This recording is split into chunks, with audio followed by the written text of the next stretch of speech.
Institution and a member of the Clean Leadership Board, and also a member of CRETF, the Climate Resilience Education Task Force, which Alyssa and I will be talking about today. And we can start with announcements before we get into that. We don't, I think Alyssa's got a brief slideshow, and then it'll be, friendly discussion as per usual. And I think we're actually sort of technically an informal discussion today, but we got stuff to talk about. So any announcements?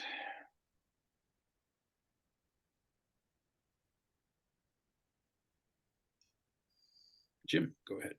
Yeah, so I'll go really short on this, but maybe a thing we could do in Shadow Web now that we have much more of the AGU schedules and there's a lot of information out there, is like make sure and we're share with that each other, anyone who's participating, if the old thing of like making sure we're working in the same direction, because that matters a lot at AGU. That's it. Yeah, and I'll be at AGU virtually. I'll be at GSA physically. So GSA next week, AGU in December. Other announcements? I will note that I'll be doing this week's Science in the Virtual Pub, where I'll be talking about what is the title of my talk?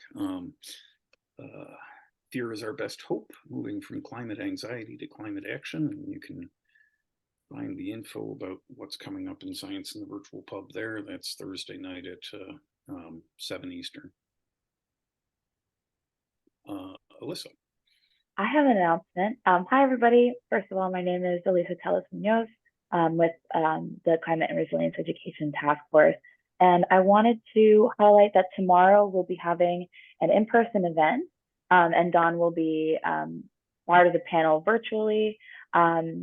And I know a lot of folks aren't based in New York City, but the event will be recorded, so we can share the link with everybody here afterwards. Yes, and that reminds me that I should have asked us to do quick introductions. We'll have Frank's announcement, where he will also introduce himself, and then we'll go a quick round robin of introductions. So Frank, you want to introduce yourself and make your announcement? Yes, hello. Okay. Got too many things going on my screen right now. Okay, anyway, I'm Frank Grancha. I'm from Portland, Oregon, and the announcement that I have is also a request. This year, again, I'm working to develop an online portal to remote engagement, this time with COP28. I'm actually working with several students to do this. We are within days of being able to actually start pushing that portal out, so it's available for folks to use. One of the things, however, that would particularly the student who has taken up the managerial role on this process would really appreciate is any events that anyone has either prior to the COP or during the COP, that on webinars, communications with people at the COPs, etc. If you could please email those over to me so I can push that over to Gali so she can put that into the portal.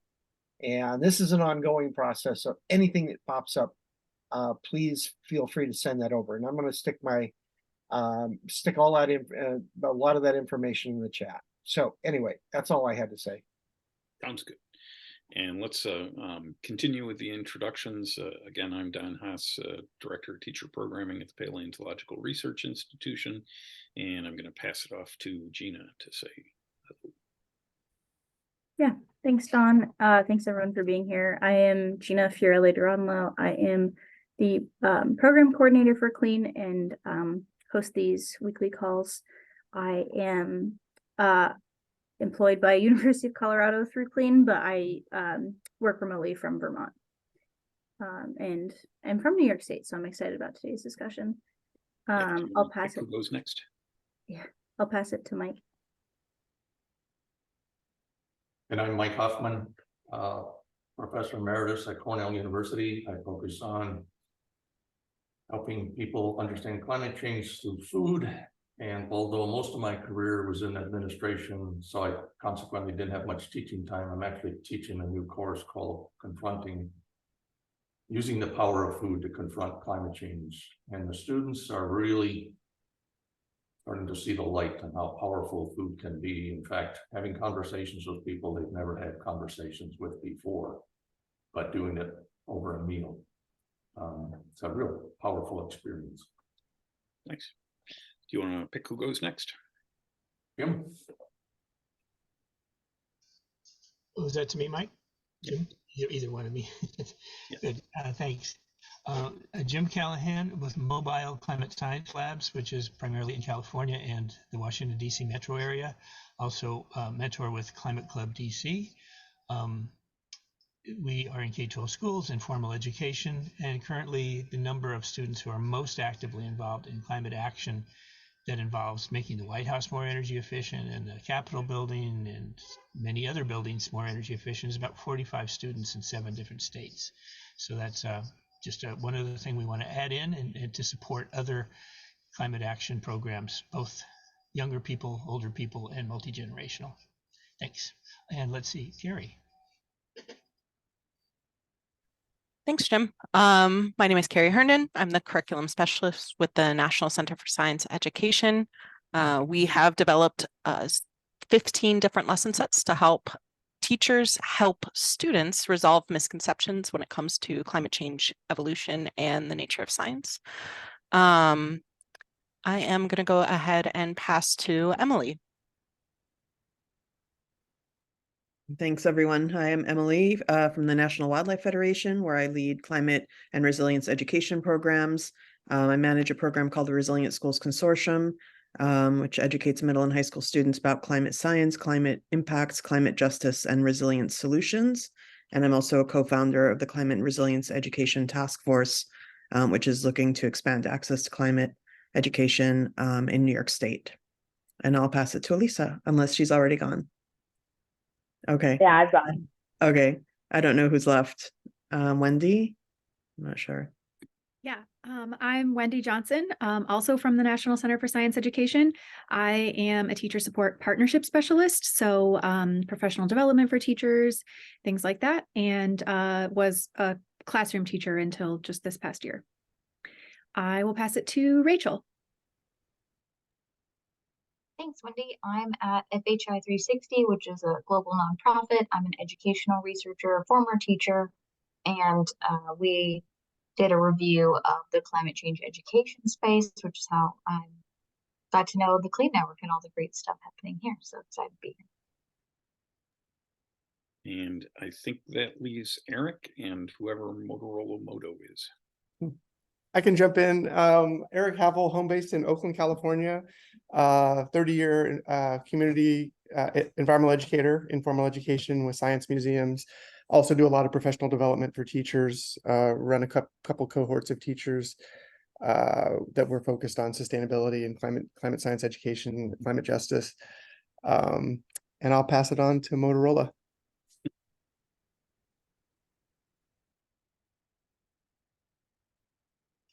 Is that somebody second, or is Motorola an independent person? I don't. Motorola, can you identify yourself? Say hello. I assume Motorola is not your given name. Who knows? Perhaps. I don't think they're connected to audio. Okay. So if Motorola wants to comment on text and say who they are, that'd be great. So today we're going to talk about the Climate Resilience Education Task Force, which I think I connected with about probably not quite 2 years ago, something along those lines. And Alyssa and Emily make the show run. So I think Alyssa's got a slideshow for us, and then we'll open it up for discussion. But I'll say that basically we're working on New York State legislation to support climate change, and I'm very excited about how well it seems to be going. But I'm going to let Alyssa take it away, or Alyssa and Emily. Yeah, I'll share our presentation. Emily, do you mind putting the link to our website in the chat? Before I get started with the presentation, which is mostly about our advocacy efforts and trying to pass the climate education bill, I just wanted to share a little bit about who we are and what we do. So let me just, I'll share my website, the website's on my screen.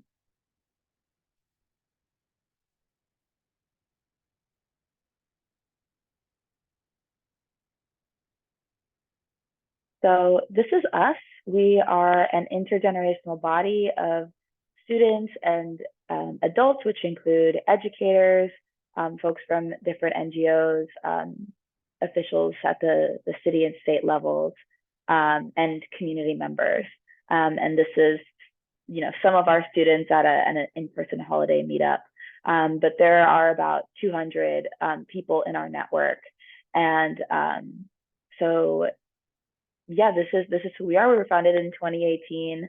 Emily co-founded the organization to address the lack of connection in New York State between different groups who are taking the lead on climate education. So with that, let me share this presentation. And this is the presentation that we give. This is the presentation that we give to legislators when we're appealing to them to support our work. So our bill was prepared by our young people and our adult policy committees. Oops. Okay. Yes. So yes, we've been working for the last several months. I facilitate our youth steering committee, and we meet every week all throughout the school year. And so last year we were really working on assessing the state of climate education policy in New York. We held meetings with legislators and with other education decision makers. In New York, we have what's called the Board of Regents, which is an appointed board of educators, retired educators, many of them, or volunteers who represent different districts and oversee education policy in New York State. That's in addition to the New York State Education Department. So our students were meeting with the State Education Department as well as the Board of Regents, the Assistant Secretary for Education, et cetera. We're all trying to make this appeal for climate education. And we've been pointed in the direction of legislation by all of those decision makers. So we prepared a model bill to change the landscape of climate education, because there have been quite a few bills introduced in the last few years, but it was our feeling that none of them were robust enough and none of them spelled out all the pieces that actually need to happen for adequate change. So here is, are there folks from New York here? I recall that Gina is from New York. Yeah, is anybody else from New York? Yeah, Mike's from New York. Okay. So feel free to hop in if you want to share a little bit about the state of climate education in New York. But it was officially recognized in the CLCPA in the solutions section, in the key strategy section, in the adaptation section. And the CLCPA is the Climate Leadership and Communities Protection Act, which is a really ambitious climate goal. And the legislation is short, but then they created this 450 plus page document that would discuss how to achieve those goals, and education was in there. So the state has acknowledged the need for education. New York City has really taken the lead here this year. They've made their first commitments to expanding climate education at the city level. And from this survey, you can see how many adults responded that they believe schools should be teaching about global warming. So this is all to say that there is definitely a foundation for expanding access to climate education in New York. And this is why we feel like this is a really important moment to move forward with this. And then when it comes to climate justice, the same legislation that we were talking about, the CLCPA and the scoping plan, has determined the criteria for disadvantaged communities. And here's a map of what that looks like in New York State. And it's about 35% of tracts within the region. These are elements of our platform. If you go to the link that Emily sent in the chat, you can see the whole thing, but these are the moving parts that are in our bill and everything that we think needs to happen for robust change. It's funding, learning standards, career and technical education, and workforce development. The establishment of an Office of Climate Education. New Jersey has just done this. They're the first state in the nation to do so. Pre-service requirements, in-service professional learning, and expanding access to curricular resources. And those are all key elements of the bill that we're proposing. So today, actually, we have a meeting with the senators team who will be introducing the bill to discuss final edits. But here's what we're proposing. It's an act to amend the education law in relation to establishing a course of instruction and learning expectations on climate education for all public. We've taken out the private, but for all public T12 students. And this is interdisciplinary. It's meant to be equitable. It's not a grant program. And so we've divided the bill into the causes, impacts, and actions required to mitigate climate change. This is a section of topics. And then for the courses, as I said, it was interdisciplinary. Here are the sources that we outlined. And then when it comes to resources, providing technical assistance and free and publicly available resources. For implementation, the office, a timeline for professional learning, strategies for assessing the effectiveness of this teaching, because the Board of Regents, there's also an exam called the Regents exams that are tied to graduation requirements. And so much of teachers' time in New York is dedicated, especially in high school, to teaching to the Regents standards.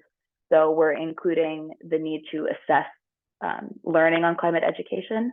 Also, the pre-service element, none of the other bills included a pre-service element, and nor did they include any fiscal implications. So we are proposing $20 million for this climate education program. And yeah, Emily, Dawn, feel free to add. That's just an overview of what we're proposing. In terms of where we are, we've been meeting with a lot of legislators and trying to garner support for this. And at pretty much every meeting, we've heard that the senators and assembly members are interested in support this. So we're hoping for there to be a lot of co-sponsors in both the Assembly and in the Senate so that we can really move this work forward. So we're working on this level. We're also doing outreach to the Board of Regents members, and they're not an executive agency, so the setup is a little different in New York State when it comes to that. We can't pursue the avenue that New Jersey or Washington State did, where it's just included in the governor's budget, although we've also submitted a request for funding to the governor's office and to the Board of Regents office. So we're really trying at every single avenue to create this kind of top-down state level change in New York. Yeah, I would also say that we submitted a budget request to go along with our bill, and it's the first, substantial budget request that any of the bills has had, and we have asked for $20 million and submitted that to both the governor's office, her assistant secretary for education, who's new, the Speaker of the Assembly, the Senate Majority Leader, the Chair of the Education Committee, and the State Aid Committee co-chairs of the Board of Regents, who happen to be allies in this space. So we're hoping to have a good meeting later today where we might find out if we have a bill sponsor. And I think, I don't know if you mentioned, Lisa, that the bill had input from high school students, and the current iteration of the bill has pretty much all of the edits that we asked for. So we're over the moon about that because it was really unexpected that a senator who's the second most important senator, I think, in the Senate, in the New York State Senate, would, accept most of our edits without changing pretty much anything. So I think that's pretty incredible. Yeah, and I'll note that I think last year last legislative session earlier this year, there were 6 different climate change education bills in committee, and all of them had problems of various sorts. I think the general, to generalize about the set of them is that most did not understand what I think is kind of a strange, non-intuitive relationship between the Board of Regents in New York State and the New York State Education Department, and what can actually be legislated in terms of education with, New York State, like most states, I think, is a local control state, that the state can establish standards but not curriculum, and that leads to some weird dynamics about the nature of education law that I think is different from most other states in various ways that make it hard for the state to say what to teach. But they can have influence, and we think we put together a good bill that addresses those concerns. Yeah, and to support Don's point, this is an assessment that some of our policy committee members did on the existing climate education bills, or those that were introduced in different legislative sessions, and where they stand on different elements, like what Don was saying, the responsibilities of the regents and state education department, aspects of assessment. It was not included in all but one, professional learning, all the elements of our bill.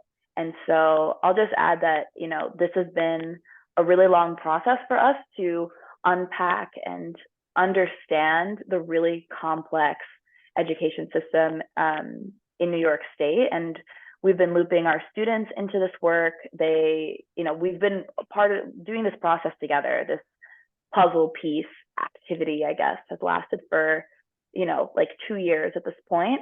And we've finally gotten to this, turning point where I think we really have a strong grasp at this point, and we really understand who it is that the responsibility falls on. We've gone through this process of advocacy, and our students have really been leading this work. And at every turn, there's finger pointing to different agencies, different bodies. And so that's why we're like, okay, if you're going to point the fingers, and we're going to go do every single agency and demand change at every level. So that's why we're doing this. We're going the legislative route here. And that's really been the focus of our efforts in recent months. We're also, doing a kind of bottoms down approach with our students. 60 of them applied this year. So, giving them the tools to advocate for climate education, in addition to kind of introducing the topics that they don't learn about in school in an informal way in our program. That's our bottoms up approach. And, sharing resources with the teachers in our network is also how we try to address that need. But I just wanted to open this up to questions if anybody wants to learn about our program or has any questions or suggestions also.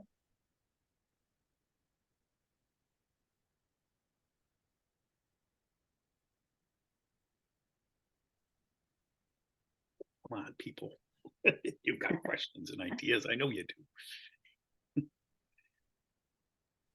I'm not from New York and I don't have ideas or anything. I just want to commend y'all. This is amazing. I really love how much you're able to accomplish, and it's really exciting as someone who lives in a swing state and didn't even imagine. I'm here in North Carolina. Would never imagine this to happen down here, but y'all are really pushing things forward. So great work. Thanks, Jim. Thanks, Rachel. Yeah. So let's see, not from or in New York, but these days, especially with Zoom and online things, we're able to connect with really astounding work in New York. One has been at the Intrepid Museum in New York City, where the aircraft carrier is actually a base for climate action programs. That kind of comes and goes who's on staff, but they've had a great one. So New York, connecting with the rest of the world. What I have is a kind of more of a question of, in the work for policy, in the work for change, in on the government elected official level, do you find that it helps that you can point to schools, teachers, students, programs that are already doing what you think should be done more widely? Or is it more, our argument is, well, nothing's happening because there's no policy, and until there's policy, nothing will happen? Well, it's proved really helpful to be able to say that New Jersey has done this, and we don't want New Jersey to be ahead of us. and to programs in other states, like Washington State has, I think, as many people on this call know, there's good stuff going on in Washington, and Deb Morrison is very active in that. If I could follow up to that, so absolutely, that's an answer I want to hear, and hear it from Yeah. So, getting the groundswell of this kind of thing happening, I'm very, and in both Washington and New Jersey, those at least began as initiatives out of the governor's office, and that, I think, made it easier for them to get stuff started, to have supportive governor. In New Jersey, the First Lady of New Jersey was the driving force behind the change in standards in New Jersey. And in Washington, it came out of the governor's office directly. And I think those got the foot in the door for climate change education to be supported at the state level with funding. And now that that's happened in those places, then that sort of opens the door for us to get in, from a legislative perspective. And Emily's got a hand up. But Don, if I could follow up, because I have a kind of a different question, and maybe I could frame it from this, what I get from students who what I'm meeting with all the time. I have two classes that we're meeting basically every day of the week about climate change, right? In two schools, specifically in Washington, D.C. Washington, D.C. is a place where there should be more policy. It's a place that's open to it, and there's not a lot of pushback. But there isn't very much policy when it comes to the school district, and there's been moves it, and then it's kind of been suppressed or dropped. And yet D.C. has the two, as far as I can tell, the two leading schools in the country where it's being taught 5 days a week in 4 different classes on climate, not on climate science and climate action. And so the question is, for the students, are we saying to them that there is only one route to make change? And that is, we all direct our communications to elected officials, and they are the agents of change. We get them to change. Or can it also be that it's the students, it's the teachers, it's the people who are going to do it, and give a great role model to say, like, hey, the world didn't blow up. In fact, this is really great. This is exciting, this whole thing, to help that. We had that same model in California a lot. So I'm just wondering, how do you handle the acknowledging that there is also another route that perhaps can help the first route? Can I answer that? Because I was gonna, that's why I raised my hand. So I think, Jim, that we're doing both at the same time. I think what we need to do is show that there are obviously great programs out there and models that we can follow, and not only in our state, but in other states. And, we're looking at systemic change because if we don't have systemic change and it's not embedded across all grades and content areas, most teachers are going to just, if they want to teach about this, are going to just try to squeeze it in where they can. And that's just not enough. So we know that there's obviously great programs going on across the country, and we're going to be working with Subject Climate, for a resource hub for New York State teachers that includes lessons from different programs and different educators that have developed great lessons that should be in the hub. And so those are resource hubs that are being developed across different states. and we're going to be working with them on the New York State hub. So I think what we absolutely need to do is build a groundswell, like a movement for climate education. The same way there's been strikes for climate action in different ways in the streets, we need to, build that movement to demand climate education from students, from parents, from community members, from nonprofits. And we've been trying to get some bigger green groups to include climate education in their platform when they demand climate action, because climate education is a climate solution and it's unacknowledged. And I think it's starting to get more attention, but I think we need to do both. I think we need to work on policy as we're building the movement and showing what's possible in places where it's being done really well.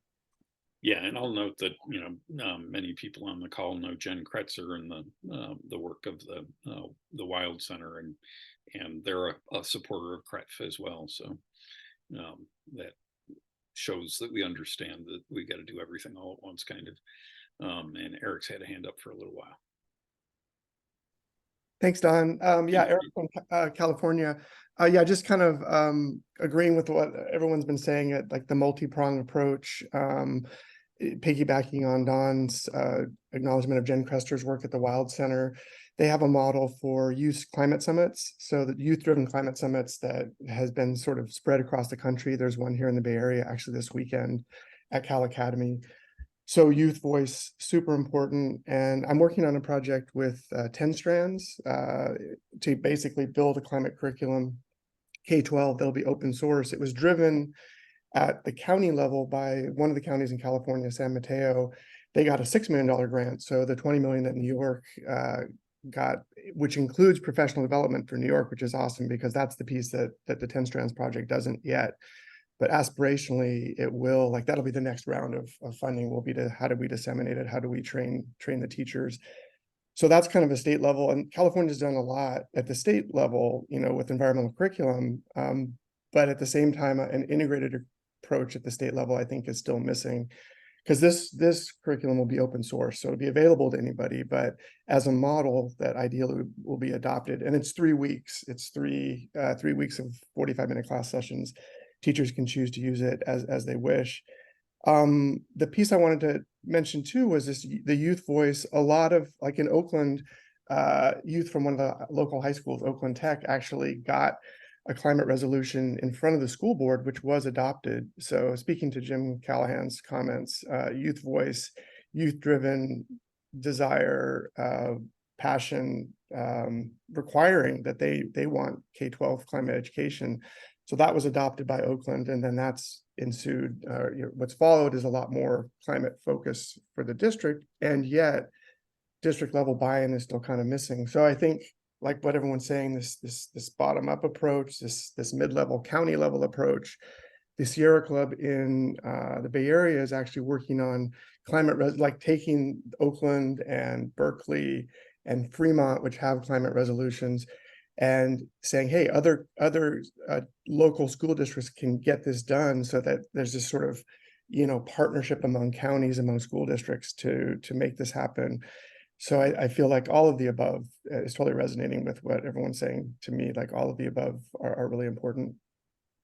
Yeah, and Alyssa's got a hand up, and maybe in part of what she says, she can talk about the initiatives within the New York City school district, and maybe that's why she raised her hand. Yeah. Well, first of all, that's great that this happened in Oakland. And I think one of the things that when our students go to the Board of Regents or the State Education Department that they say is, well, you guys have the power to do this in your school district, but there's 700 plus school districts in New York. And so, like, yes, I absolutely agree that this is something that can be done on a smaller level.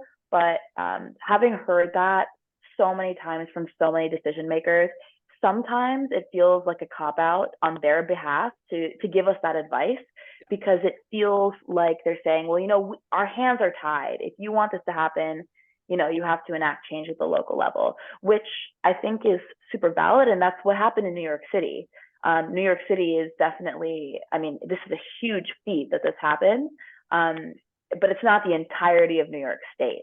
And New York City kind of operates in its own world in many ways compared to other parts of the state. So so we do have students who are very engaged in their communities, and they do community action projects.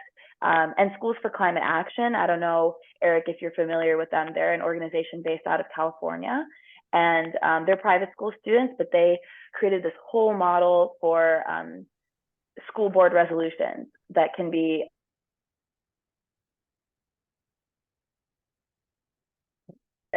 and they oh, did I freeze? Just for a second. Okay. But yeah, this is a really awesome model for that like bottoms up change model.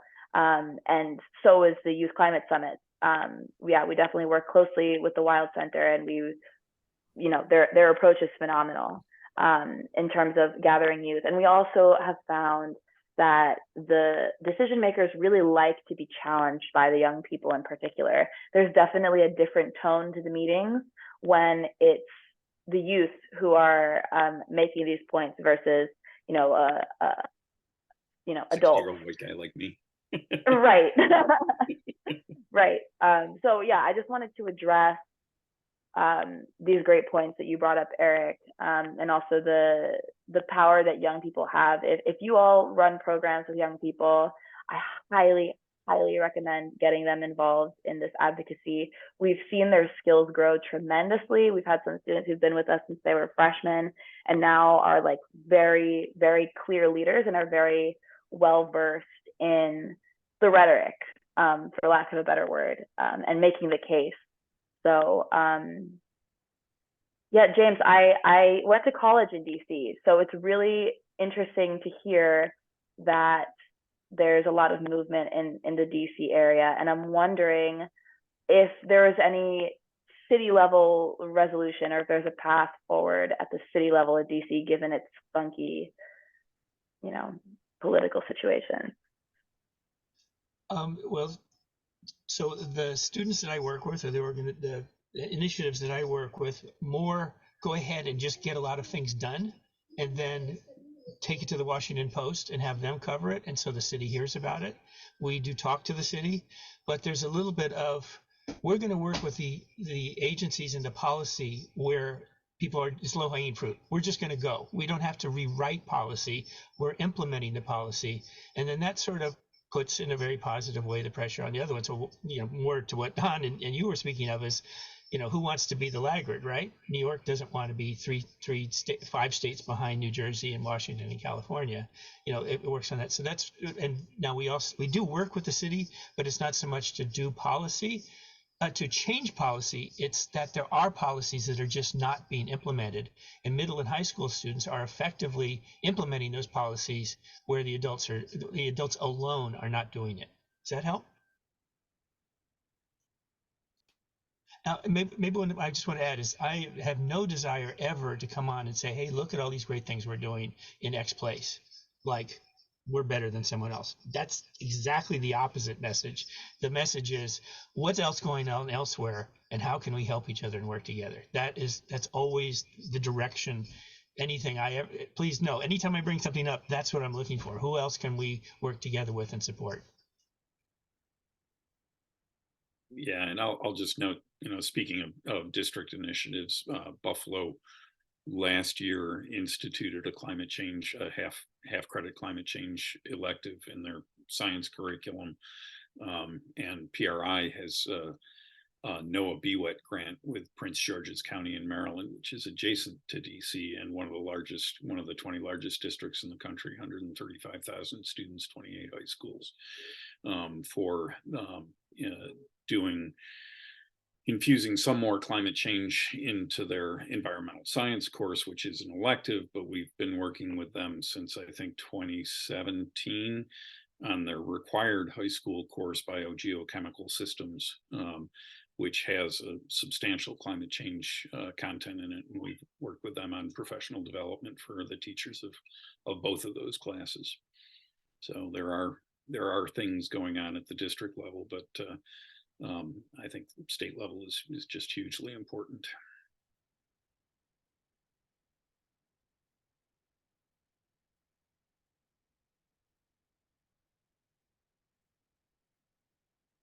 And another thing I'll note is that I think fundamental to the progress that we've made is that Alyssa and Emily have focused time to to guide us through the process and make things happen.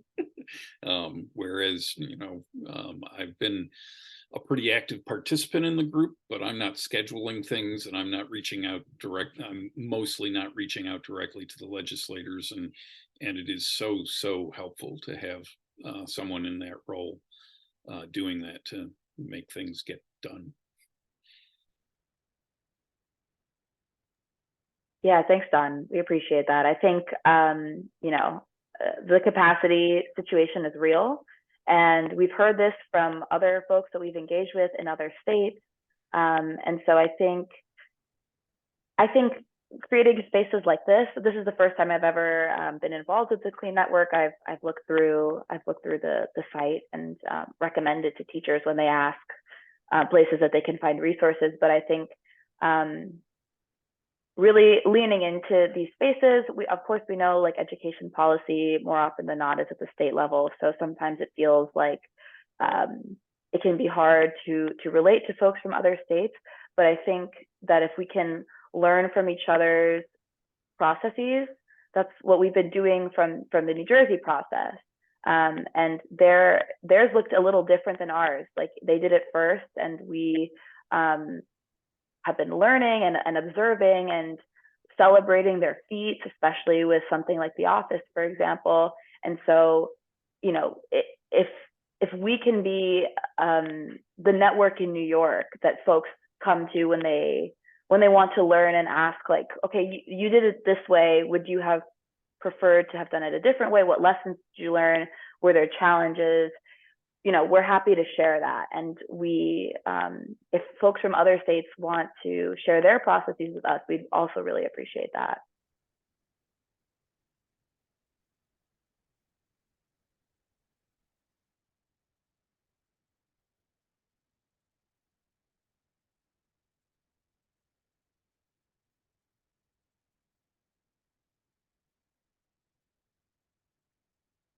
You're all so quiet today.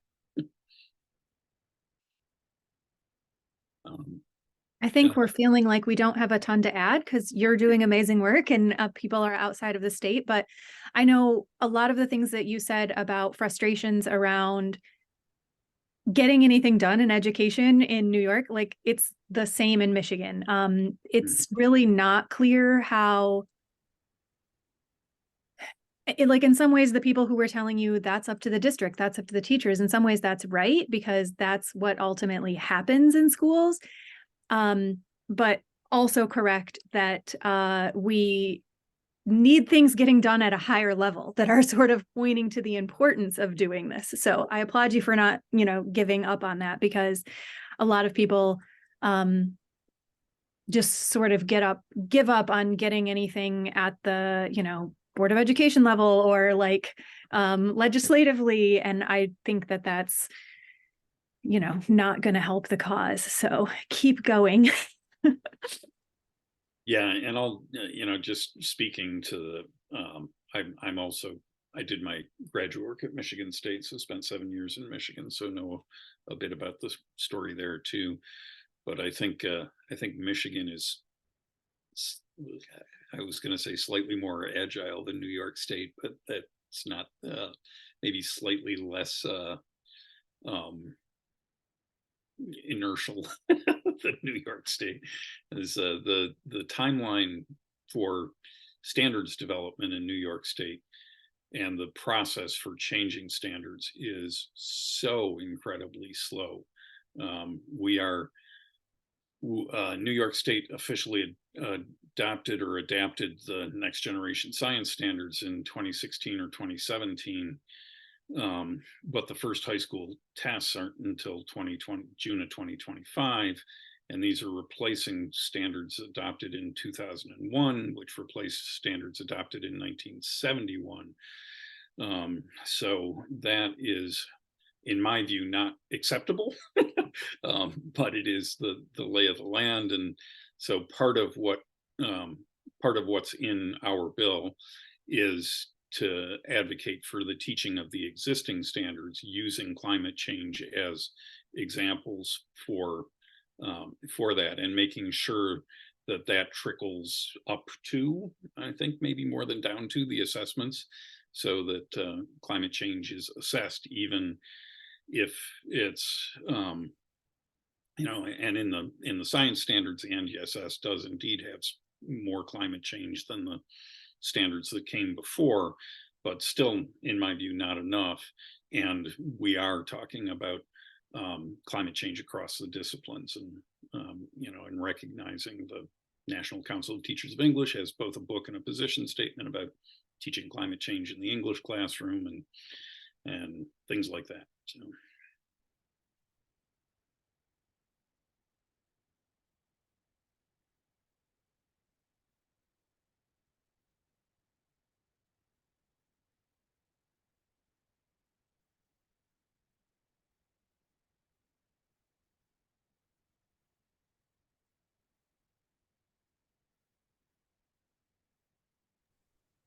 You're all so quiet.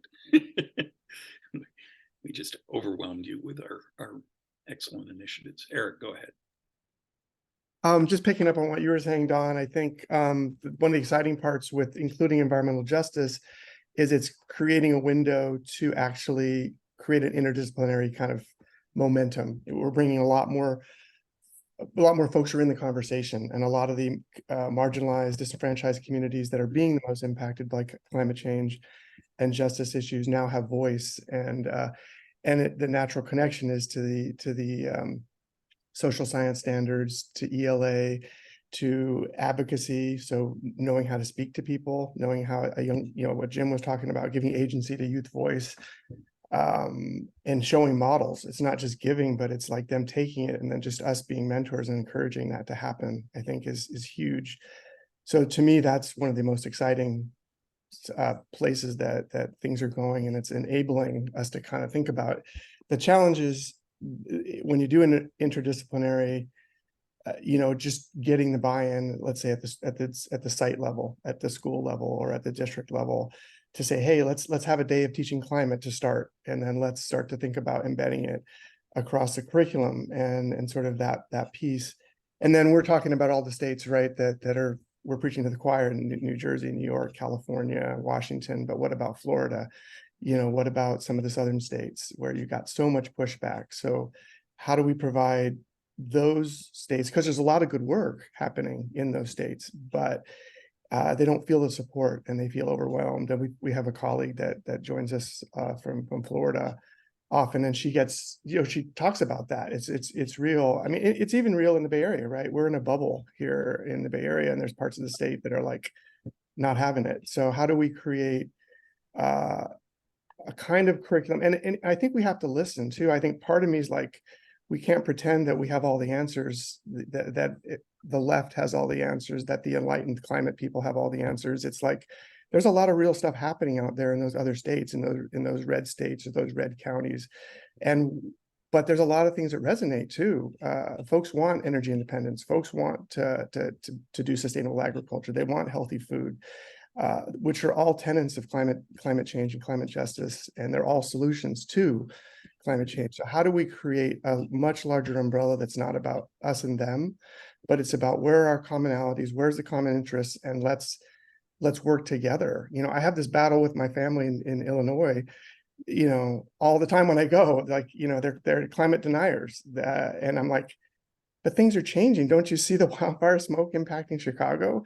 So there's some empirical evidence that we can always point to. But again, if the stance is to listen first and understand where the entry points and commonalities are, and then together move forward, I think that's where the real power is. And I think, again, kind of circling back to climate justice, that's huge, because it's changed since I was the young white male in school, with the liberal parents that said, Eric, learn about the redwoods, learn about stuff, to now, like, I started teaching climate justice in college, and the tables have turned. The time that things have shifted, but the urgency, as we know, has also shifted. So exciting, but challenging at the same time.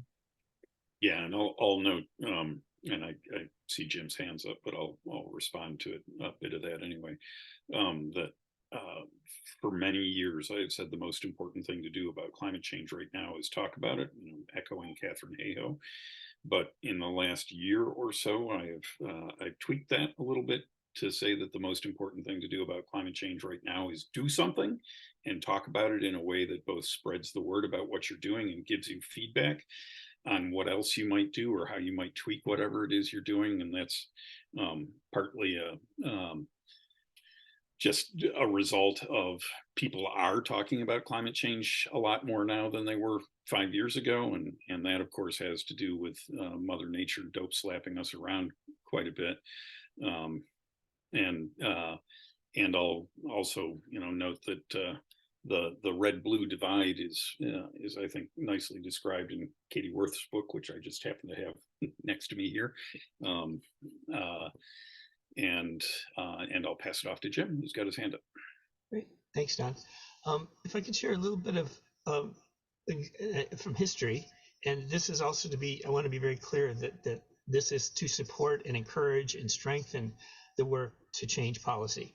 Okay, this is to strengthen it, not to say, oh, there's something more important to do. Okay, in 2004, California was working on the first legislation for the first state to say climate change is, global warming is real and we need to do something about it. The Union of Concerned Scientists came to our organization, Climate Change Education at Oregon Mobile Climate Science Labs, to bring fun, engaging, cool, hands-on science to the offices of the legislatures and the governor of California.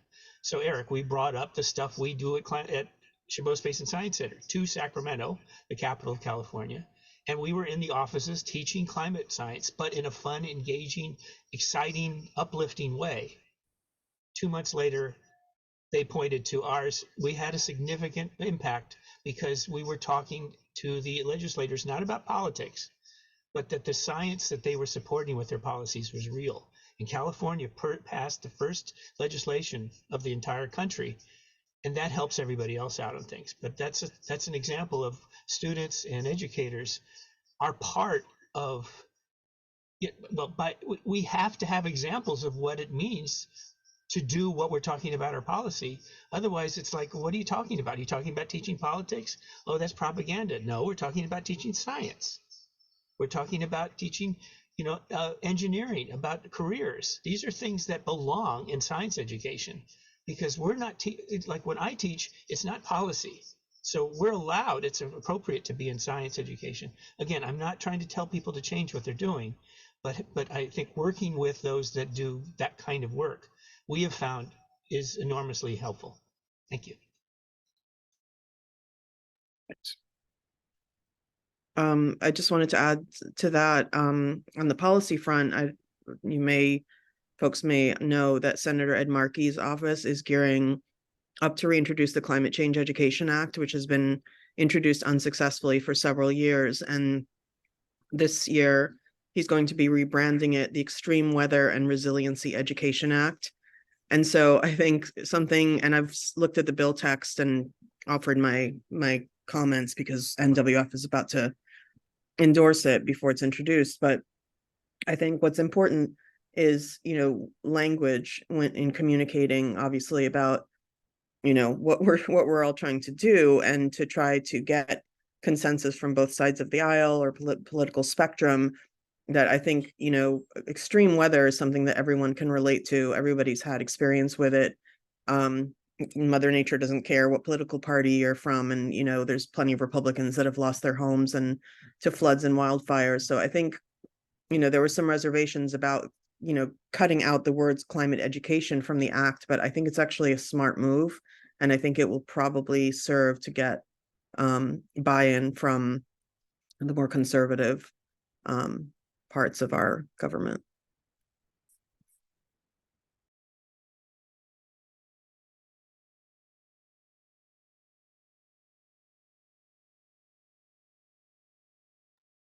Okay, maybe we've tapped out the conversation for today.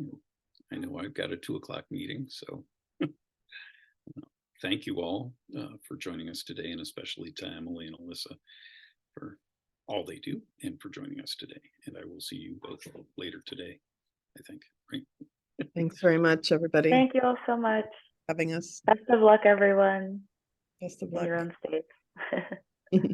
Thank you. Bye all. Bye.